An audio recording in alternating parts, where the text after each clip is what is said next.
मित्रों नमस्कार। जैसा कि हमारी पिछली क्लास में चर्चा चल रही थी कि 1857 का विद्रोह, जिसके बारे में विभिन्न इतिहासकारों ने अपने अलग अलग दृष्टिकोण यहाँ स्पष्ट किए, आज हम इसी विषय में ये जानने का प्रयास करेंगे कि 1857 का जो विद्रोह था, ये जो विप्लव था, आखिर इसके असफलता के पीछे कौन कौन से कारण निहित थे। 1857 का विद्रोह की जब हम बात करते हैं कि ये विद्रोह जिसके बारे में कहा जाता है कि ये भारत का पहला स्वतंत्रता संग्राम था, जैसा कि कुछ इतिहासकार मानते हैं। कुछ इतिहासकार जैसा ये मानते हैं कि ये केवल मात्र एक सैनिक विद्रोह था, लेकिन ये निश्चित है कि ये एक ऐसा विद्रोह था जिसने अंग्रेजी जो कंपनी थी, उस कंपनी को इस बात का एहसास करा दिया। और जैसा कि उल्लेखित है कि उस समय के जो गवर्नर जनरल थे लॉर्ड कैनिंग ने स्पष्ट रूप से कहा था, यदि इस युद्ध में सिंधिया भाग ले लेता तो मैं अगले ही दिन अपने बिस्तर गोल करके हिंदुस्तान को छोड़ के जाना पड़ता। तो ये बात निश्चित है कि इस विद्रोह ने एक तरीके से भारत में अंग्रेजी कंपनी को इस बात का एहसास करा दिया कि यह विद्रोह कोई साधारण विद्रोह नहीं था, क्योंकि जिस तरीके से भारतीय नरेशों ने यहां तत्परता दिखाई, ये बात अलग हो सकती है कि उनके आपसी स्वार्थ के कारण वो इस विद्रोह में शामिल हुए या कौन से कारण निहित थे, इनकी हम चर्चा कर चुके हैं। लेकिन सवाल ये खड़ा होता है कि इतने बड़े पैमाने पर जो ये विद्रोह हुआ, खासकर उत्तर भारत में, चाहे हम दिल्ली की बात करें, चाहे अवध की बात करें, चाहे लखनऊ की बात करें, चाहे बरेली की बात करें या मेरठ की बात करें, बैरकपुर छावनी से जो विद्रोह प्रारंभ हुआ और इस विद्रोह ने उत्तर भारत के अंदर जो प्रमुख छावनियां थी, उन छावनियों को एक तरीके से अपनी लपेट में ले लिया था। इस विद्रोह ने धीरे धीरे अंग्रेजी कंपनी जो थी, यानी कि कंपनी को इस बात का एहसास करा दिया कि जल्दी यदि हमने स्थिति को नियंत्रण में नहीं किया तो निश्चित रूप से उन्हें हिंदुस्तान को छोड़कर जाना पड़ेगा। और हुआ भी यही कि यह हम देखते हैं कि जब दिल्ली में विद्रोह हुआ और दिल्ली के अंदर जो बहादुर शाह जफर को क्रांतिकारियों के द्वारा या ये कहें विद्रोहियों के द्वारा अपना नेता मान लिया गया, तो यहाँ अंग्रेजी जो कंपनी के जो गवर्नर थे, उनको इस बात की चिंता सताई कि दिल्ली लगभग उनके हाथ से निकल चुका है। तो उसी समय पंजाब से सिख रेजिमेंट या कह सकते हैं कि सिखों की जो सेना थी, उस सेना को बुलाया गया और उसने जिस तरीके से दिल्ली और आगरा पर नियंत्रण स्थापित किया, धीरे धीरे उत्तर भारत के जो प्रमुख राज्य थे, उन राज्यों पर धीरे धीरे कंपनी ने अपनी वापस पकड़ मजबूत करना प्रारंभ कर दिया। तो कहने का मतलब कि 1857 के अंदर जो ये विद्रोह हुआ, आखिर वो कौन कौन से कारण निहित थे जिससे ये विद्रोह एक तरीके से सफल नहीं हो सका और उसको एक तरीके से हम कहें कि क्रांतिकारियों को या विद्रोहियों को यहाँ असफलता का सामना करना पड़ा। हम उसी की चर्चा में बात करें तो ये जो विद्रोह हुआ, इस विद्रोह को जो असफलता मिली, उस असफलता जो प्रमुख कारण माना जाता है कि ये विद्रोह मेरठ के अंदर जो विद्रोह हुआ था 1857 में, विद्रोह की तिथि या क्रांति की जो तिथि थी वो 31 मई रखी गई थी। लेकिन 31 मई से पहले यह विद्रोह 10 मई को ही मेरठ के अंदर एक तरीके से शुरू हो गया। और मेरठ में ही नहीं, बल्कि हम यदि बात करें कि बैरकपुर छावनी के अंदर जो ये विद्रोह हुआ था, बैरकपुर छावनी में जो मंगल पांडे के नेतृत्व में जब एनफील्ड राइफलों का प्रयोग करने से मना कर दिया गया और उसने देखते देखते अपने अंग्रेज अधिकारियों के ऊपर जिस तरीके से गोलियों की बौछार कर दी और मंगल पांडे और उसके साथियों को अरेस्ट किया गया और उसके पश्चात उन्हें फांसी दे दी गई। और इस बात की सूचना जब मिली तो यहां देखते हैं कि मेरठ के अंदर, जो कि अंग्रेजों की एक बहुत बड़ी छावनी थी, मेरठ के अंदर यहां विद्रोह सैनिकों के द्वारा कर दिया गया। तो कहने का अभिप्राय, यदि यह विद्रोह सुनियोजित तरीके से किया गया होता, जो डेट, जो तिथि यहां 31 मई निर्धारित की गई थी, यदि पूरे उत्तर भारत के अंदर 31 मई के दिन ही यदि ये विद्रोह घटित होता तो निश्चित रूप से अंग्रेजों को भारत छोड़ के जाना पड़ सकता था, ऐसा कुछ इतिहासकारों की मान्यता है। और ये बिल्कुल सही भी है कि हम देखते हैं कि मेरठ के अंदर जो 10 मई को जो विद्रोह हुआ और मेरठ के बाद में धीरे धीरे ये विद्रोह की आग एक तरीके से अन्य छावनियों तक पहुंचती चली गई। तो कहने का अभिप्राय कि यहाँ पर एक तरीके से क्रांतिकारियों के द्वारा या जो विद्रोही जो सैनिक थे या विद्रोही जो नेतृत्वकर्ता थे उनके द्वारा कहीं ना कहीं यहाँ एक कमी नजर आती है कि उनके द्वारा कोई एक सुनियोजित एक व्यवस्थित योजना नहीं थी। इस कारण से ये जो क्रांति थी, ये जो विप्लव था, जो 31 मई से पहले 10 मई को घटित हो चुका है। 10 मई से पहले भी यदि हम देखें तो ये 29 मार्च को जो कि मंगल पांडे के नेतृत्व में बैरकपुर छावनी के अंदर घटित हुआ। इस कारण से इस विद्रोह का एक असफलता का एक कारण ये माना जाता है। कहने का मतलब कि तिथि से पूर्व जो घटित विद्रोह हुआ उसने कहीं ना कहीं क्रांतिकारियों को एक तरीके से निराश किया। यदि समय पर यह विद्रोह हुआ होता तो निश्चित रूप से अंग्रेजों को यहाँ पराजय का सामना करना पड़ता। दूसरी बात ये हम यहाँ देखते हैं कि यह सिख रेजिमेंट और गोरखा रेजिमेंट, देखिए ये दोनों रेजिमेंट ऐसी रेजिमेंट थी जो कि अंग्रेजों की सेना का एक तरीके से अंग मानी जाती थी। दिल्ली के अंदर जब विद्रोह हुआ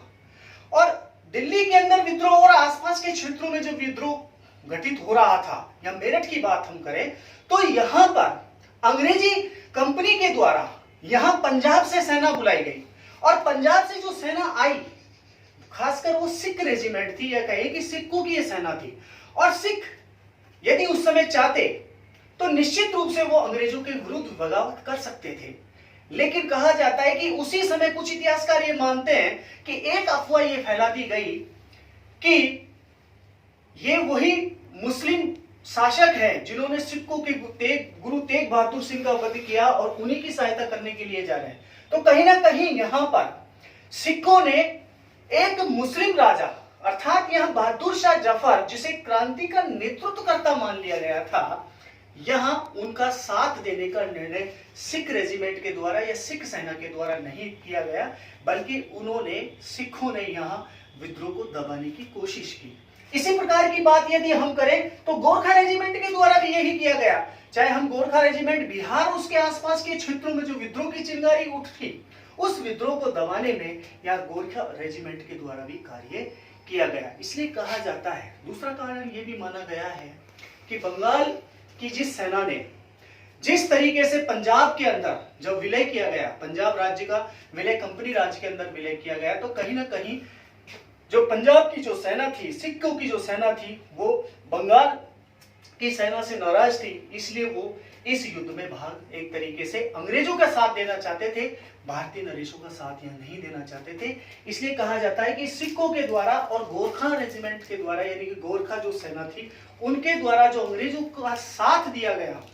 उसने भी कहीं ना कहीं क्रांतिकारियों की एक तरीके से कमर तोड़ कर रख दी। यदि सिख रेजिमेंट के द्वारा या गोरखा रेजिमेंट के द्वारा भारतीय सैनिकों का मनोबल बढ़ाने की कोशिश की गई होती, या ये कहें कि इन दोनों रेजिमेंटों के द्वारा भारतीय जो विद्रोही करता थे उनका साथ दिया होता, तो शायद हिंदुस्तान का इतिहास कुछ और होता। अंग्रेज उसी समय शायद भारत छोड़कर चले जाते, लेकिन ऐसा नहीं हुआ। ये दोनों रेजिमेंटों के द्वारा अंग्रेजों का साथ दिया गया। इस कारण से ये विद्रोह पूरी तरीके से हम ये कह सकते हैं कि सफलता के निकट पहुंचते पहुंचते रह गया। तीसरी बात यहां हम करें, तीसरा कारण है दक्षिण भारत की उदासीनता।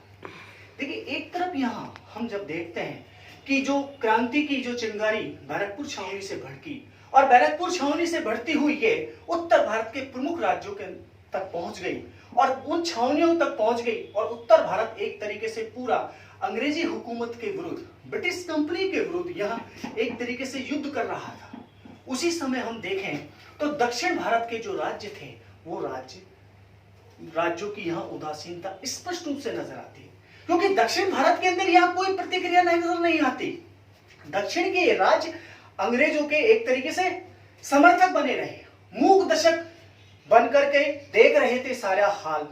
लेकिन इनके द्वारा किसी प्रकार का कोई कार्रवाई या किसी प्रकार का कोई रिएक्शन इनके द्वारा नहीं किया गया। इसलिए कुछ इतिहासकार ये भी मानते हैं कि दक्षिण भारत के राज्यों की जो उदासीनता थी वो भी कहीं ना कहीं इस विद्रोह की असफलता का एक कारण मानी जाती है। चौथा और अंतिम कारण जिसकी हम यहाँ बात करेंगे, जो कि इस क्रांति के लिए सबसे महत्वपूर्ण माना गया है, वो है युग नेतृत्व का अभाव। जैसा कि उल्लेखित है कि क्रांतिकारियों के द्वारा जब मेरठ में विद्रोह हुआ, चाहे बैरकपुर में उससे पहले विद्रोह हुआ, और विद्रोह की जो आग की लपटें जिसने समूचे उत्तर भारत को जब एक तरीके से घेर लिया, उस समय विद्रोही कर्ताओं के द्वारा, या ये कहें कि उस समय क्रांतिकारियों के द्वारा, सैनिकों के द्वारा बहादुर शाह जफर को दिल्ली के अंदर एक तरीके से क्रांतिकारियों का नेता मान लिया गया। लेकिन बहादुर शाह जफर, जिसके बारे में कहा जाता है कि 82 साल के इस व्यक्ति के प्रति कुछ ऐसे राज्य भी थे जो कि ये नहीं चाहते थे कि बहादुर शाह जफर जो है कि इस क्रांति की बागडोर अपने हाथ में ले। यहाँ स्पष्ट रूप से ये कहा जा सकता है कि यहाँ नेतृत्व जो दिया गया वो एक ऐसे व्यक्ति को दिया गया जो कि निश्चित रूप से अब अपनी मृत्यु की सैया पर लेटा हुआ था। यदि योग्य नेतृत्व किसी ऐसे योग्य व्यक्ति को दिया गया होता, चाहे हम बिहार के कुंवर सिंह की बात करें या झांसी की रानी लक्ष्मीबाई की बात करें, ऐसे योग्य व्यक्ति के हाथों में अगर इस क्रांति का नेतृत्व दिया गया होता तो शायद जो तालमेल क्रांतिकारियों के मध्य में और जो अन्य विद्रोही जो शासक वर्ग था या सामंत थे उनके बीच में एक तालमेल स्थापित हो सकता था। तो निश्चित रूप से ये क्रांति अपनी सफलता को निश्चित रूप से प्राप्त कर सकती। इसलिए कहा जाता है कि यहाँ योग नेतृत्व का यहाँ स्पष्ट रूप से अभाव नजर आता है। इस प्रकार से ये जो महासमुद्र था, जो संग्राम था, जो कि अपने लक्ष्य को पाते पाते रह गया, एक तरीके से हम कह सकते हैं कि ये 4 प्रमुख कारण के माध्यम से हमने ये जानने का प्रयास किया कि किस तरीके से 1857 का जो विप्लव था, जो महान विप्लव था, वो एक तरीके से असफल हुआ। और यही कारण था कि 1857 के इस विप्लव के बाद में जब 1858 के अंदर जो एक्ट आया तो सीधा ब्रिटिश कंपनी का जो राज्य भारत में था उसे समाप्त कर दिया गया। और इस समाप्ति के बाद में अब सीधा भारत पर औपनिवेशिक राज्य की जो कमान है सीधी ब्रिटिश संसद के हाथों में पहुंच गई। अर्थात कहने का अभिप्राय कि कंपनी राज का एक तरीके से समाप्त हुई। और यहाँ 1858 का जो एक्ट आया उस एक्ट के बाद में यहाँ बहुत से सारे परिवर्तन नजर आते हैं। शासन व्यवस्था के अंदर भी परिवर्तन नजर आया और अब अंग्रेजों को ये मानना पड़ा कि भारत में जो 1857 का जो विद्रोह हुआ, अगर इस तरीके की हालात, इस तरीके की परिस्थितियां आगामी आने वाले समय में भी यदि ये हुआ तो निश्चित रूप से वो दूर नहीं कि अंग्रेजों को भारत छोड़कर जाना पड़े। इसलिए अंग्रेजों ने इस विद्रोह के बाद में अपनी नीतियों के अंदर महत्वपूर्ण परिवर्तन किया, जिसका स्पष्ट प्रमाण हमें उल्लेख यहाँ 1858 के एक्ट के अंदर देखने को मिलता है। Thank you.